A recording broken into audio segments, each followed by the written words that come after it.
response to a shooting at the Tennessee Valley Unitarian Universalist Church in Knoxville, Tennessee. A man walked into the church sanctuary during a performance of children's musical and began firing a shotgun. 2 were killed and 6 were injured. In a letter later found by police, the gunman had said he had targeted the church because of its liberal values, including the openness to gays and lesbians. Today, we know that program is On the Side of Love, which has expanded its work beyond supporting the LGBTQIA, lesbian, gay, bisexual, transgender, queer, or questioning intersex, asexual, and plus communities. I think it's important to say those out loud. Expanded to marriage equality, dismantling white supremacy, addressing anti-Muslim bigotry, and immigration justice, and more. While I love the title On the Side of Love, I've recently found that I relate more to Dr. Cornel West, a philosopher who has said that justice is what love looks like in the public. He believes to be human is to love and be loved, and that to be human, one must bear witness to justice. My experiences at UU General Assemblies have always provided me with real opportunities to witness and join together with other UUs to experience unconditional love in action. 2 GA events have changed me forever. One was in the GA in New Orleans in 2017, where I became aware of my ignorance about my own racism and the systemic racism within UUA. The first witness event was in Phoenix, Arizona in 2017. GA had been scheduled to take part in Phoenix, but many UUs wanted to move the event in order not to support the cruelty that was taking place in the hands of the sheriff against immigrants. One voice raised up and claimed that the assembly should take place in Phoenix in order to shine the light on the injustice taking place. That voice was the Phoenix UU minister who later became our 9th president of our association, the Reverend Susan Frederick Gray. I will never forget that night we marched, bussed up to the county jail fortress. I was ready to kick butt. I was all fired up, but that's not what we did.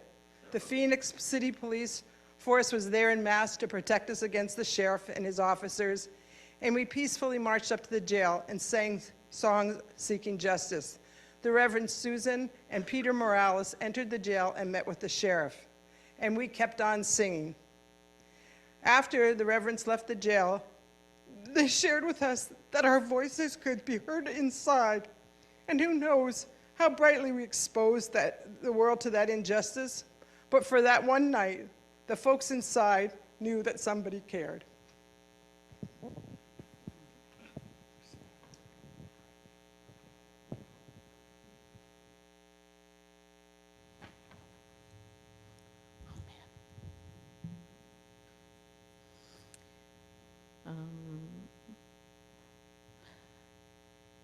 Thanks, Angela. Sorry, I'm still processing and recovering. When the worship associates agreed to present today on the Facets of Love, we were talking about the Greek words for love, and my word is agape. I've often heard that teaching is a labor of love, which I always took to mean that you do the job because you care so deeply about the work. And you all need to bear with me because it's October and I'm an educator, and at this time of the year, my entire personality is teacher. When we discussed my reflection as a team, it was suggested that I speak on teaching and the love that I have for my students. You know, junior high can be a time when people find it difficult to love stinky little teenagers. Or that I teach students with disabilities, which can be a challenging job that many people can't imagine the ins and outs of. I teach students that need intervention for reading, sometimes reading 3, 4, 5, 6, sometimes 7 grades below their academic year. It is challenging. It's an intellectual job. I never really expected that to be part of it. It requires many years of training, experience, and skilled practice in human development, intervention, curriculum analysis, behavioral modification, and kind of most importantly, but often overlooked, customer service. Underfunded schools and paltry teacher pay are significant challenges in retaining teachers. It's an essential job that not many people want to continue doing. Many teachers pay for classroom essentials out of their pockets, which are often already thin. Each year, I would roughly estimate that I spend $1,000 to buy culturally responsive books, classroom incentives and supplies, snacks for hungry students, to connect them to the curriculum, yes, but more importantly, to promote empathy, connect with each other, and build community.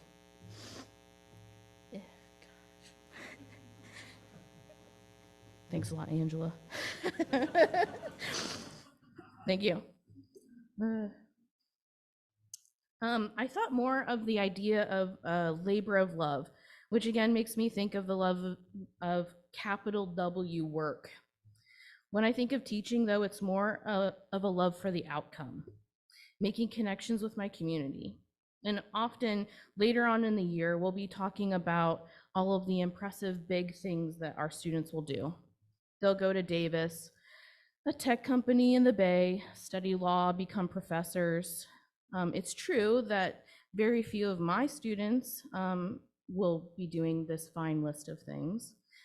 And I'm truly excited, though, for the students that will eventually work on car engines, stock shelves at our grocery stores, raise pigs, sell vegetables at the farmer's market, and yes, serve us drinks at restaurants. For some of them, that is as impressive as the list of things we often think of as educational successes. I truly love the work that we do in the classroom that will lead them there, but most important of all, I love the outcome.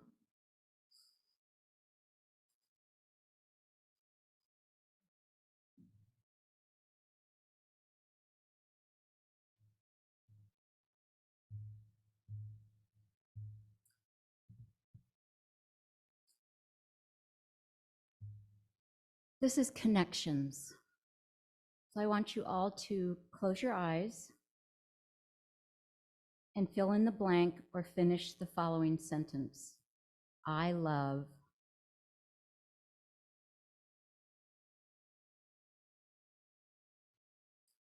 Okay, now open your eyes.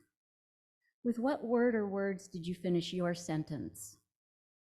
I think a lot of times what or whom we love is how we finish the sentence.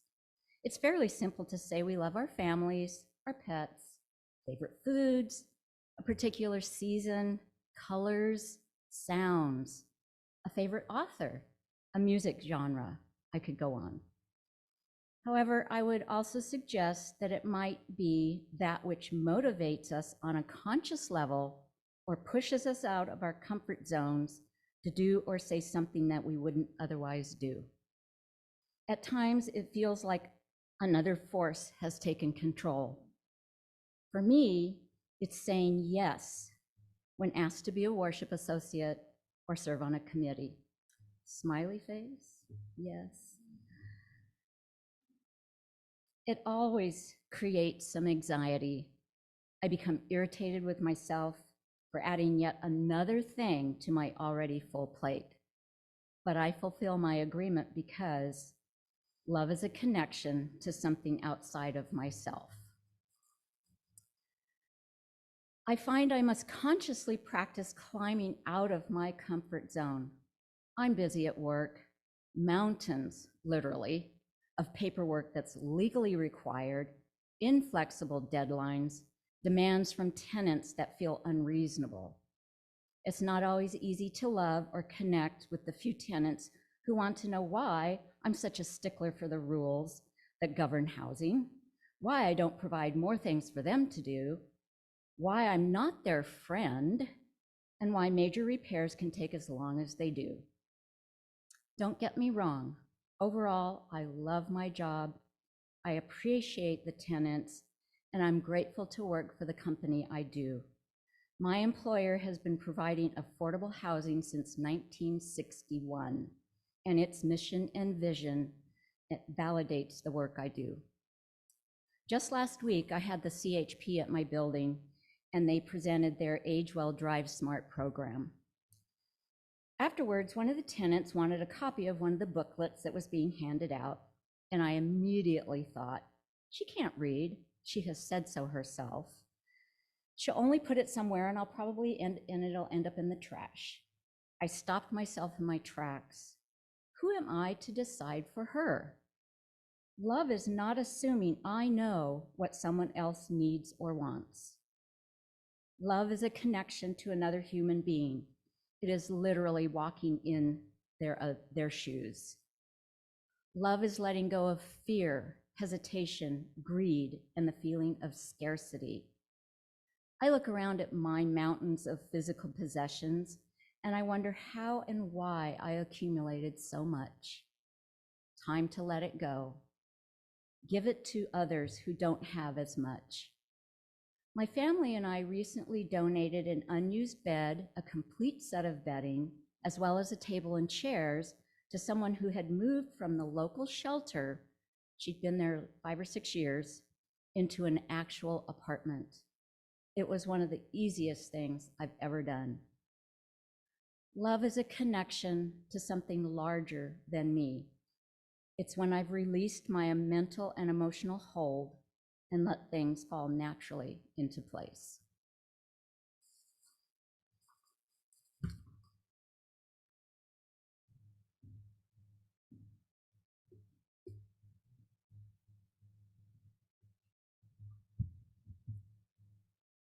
We were given the task of thinking about love. And so I went to old familiar words. These are thoughts on love from Saul of Tarsus, who later changed his name to Paul.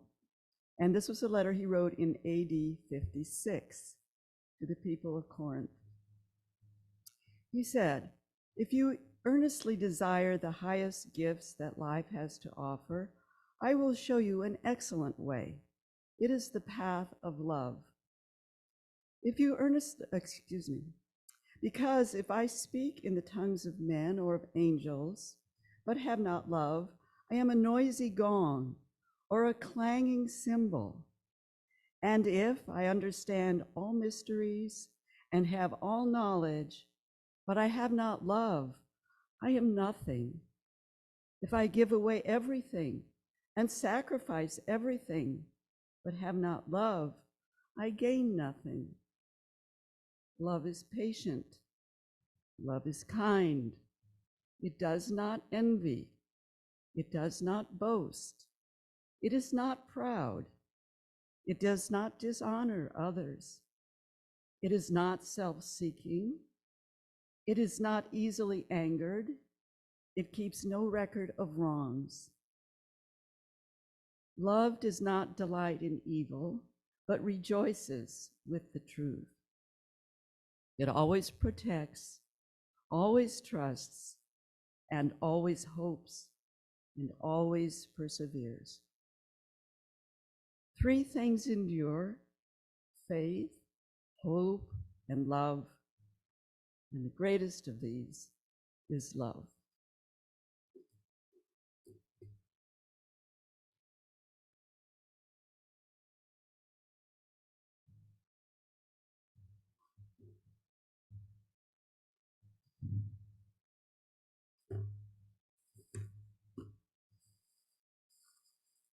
I was asked to speak about family love. Some years ago, my father was in Sweden talking with our cousin Ingrid and trying to figure out exactly how they were related. Was she a second cousin once removed or a first cousin twice removed? Ingrid cut through his calculations by declaring, "We're all just family." My father was charmed by that, and it became a sort of family byline. In the last year of her life, my mother expressed how happy it made her that her 3 children got along so well and enjoyed being together. It gave her a deep satisfaction, and I think a sense of the legacy she was leaving. It is true that my family has a profound sense of connection and that time spent together is precious to us. I am the product of a happy childhood, having grown up in a supportive and loving home, which was true even after my parents divorced. I know that I am fortunate to have been raised with such a sense of family love and love of family. All the more so because I know that many, many people do not get a childhood like that. Which brings me to the concept of chosen family. When my younger son was in high school, a female friend of his lived with us for a year because her home life wasn't stable at that time. I struggled with what to call her. Our roommate? My son's friend who lives with us? That was kind of wordy. One day, I heard someone refer to their bonus mom, and it was an aha moment. When I started referring to Haley as my bonus daughter, people got it.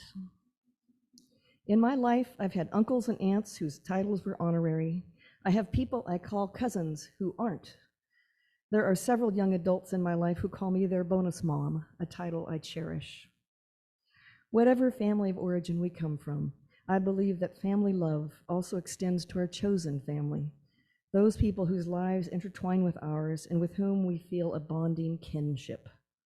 As cousin Ingrid said, we're all just family, to which I would add, and we're all connected by love.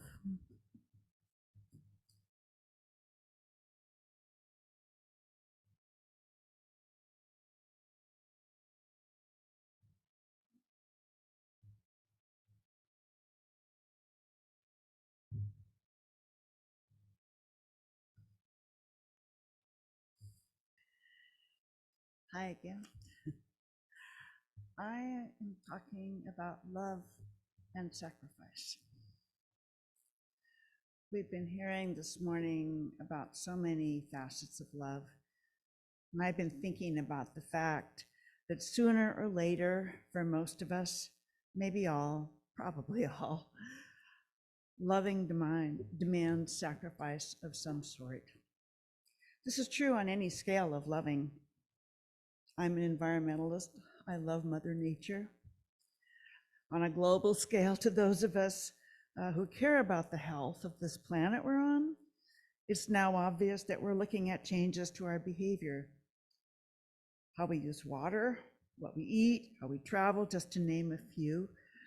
And all those changes will, and in some cases already do, feel like sacrifice. But if we love Mother Earth, we have no choice. Now, zooming in to personal relationships, in that context, sacrifice, I think, is just a shorthand word for the powerful impulse we feel to give care that's organically entwined with loving deeply, whether it's a family member, a friend, a spouse, fellow congregant. And I think, for example, of the parent who works multiple jobs and lives frugally so they can pay for their special needs child to get services or attend a school where that beloved child's needs are best met.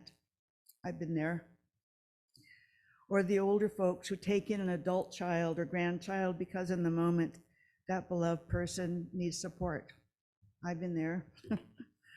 I think also of the person who finds themselves taking care of an aged parent or a beloved spouse or partner who for whatever reason can't manage on their own anymore. One of my siblings did that for our mother, spoon feeding her, bathing her, changing her diapers, and so on for several years.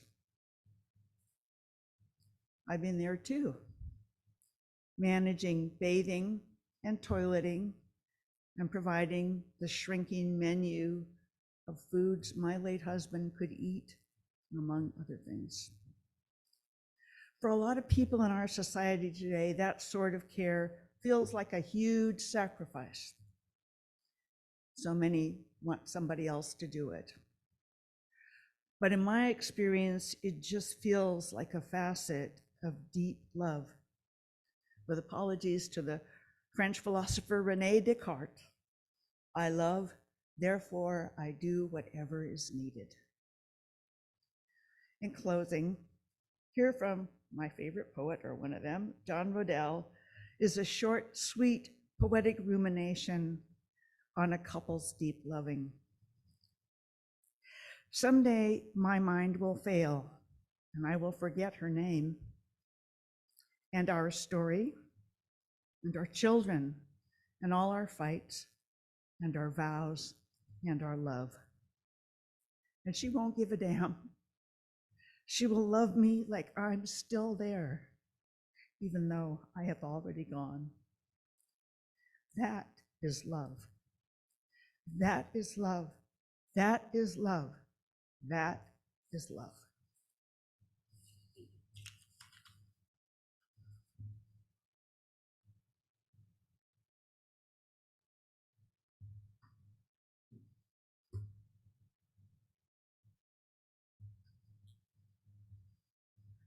We will have our next hymn now, which is different aspects of love. We heard mention of to agape, which is one kind of love that the Greeks identified. This is brotherly love, charity love that's extended outward to everyone. We saw this in social justice and in the classroom. There is eros, which is sometimes seen particularly as sexual passion, but which is seen also as not only beauty of the outside, but seeing the beauty of the inside the person. And we saw that in Bev's reading, where the soul sees beauty inside, and this becomes a spiritual truth. The Greeks saw philia as love expressed through friendship, through loyalty to friends, to family and community.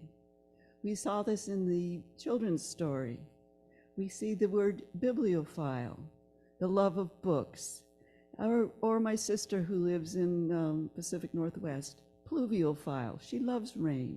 So we have that kind of rain. We have philia. We have storge, which is the affection of parents and children, and then extending out to the larger world, to include not only our community, our country, our world, our planet, the love that we have for all that is around us. And finally, there is xenia, which is the Greek word for hospitality to the stranger. Some of us, I think most of us know the word xenophobia, which comes from the same word xenia, but that's fear of the stranger. Unfortunately, that seems to be a more common word than love of the stranger. But xenia was very important to the Greeks because through hospitality, you had a moral obligation to extend hospitality towards foreigners and guests. You never knew who might be a god in disguise. So we thank all those people who help us with hospitality here. You never know who will be a god amongst us. This summer, I had occasion to hear a Unitarian Universalist minister speak on how our denomination can be more inclusive in welcoming people of all cultures, all colors, all backgrounds. He noted that Unitarian Universalists in many ways have been on the cutting edge of progress and inclusion. Our president of the UUA, which is our umbrella group, Unitarian Universalist Association, the UUA, that we have had William Singford as our president before our nation had Barack Obama. We had Peter Morales before most organizations understood the demographies of the US. And we now have as president an Afro-Latinx woman, but he notes that this is just the start. How can our fellowship be even more open and welcoming? The answer, he says, is that we must start by loving ourselves. We see in this Greek concept of love that it includes not only loving others, but loving ourselves. So often, Reverend Clay Bailey notes, we don't feel we are good enough. We are not smart enough. We are not good looking enough. We are too tall, too short, too old, too young, too poor. But in fact, he says, you are enough. Like Mr. Rogers says, I like you just the way you are. You are beloved, he notes. You are unique in the world. And by being here, you are beautiful.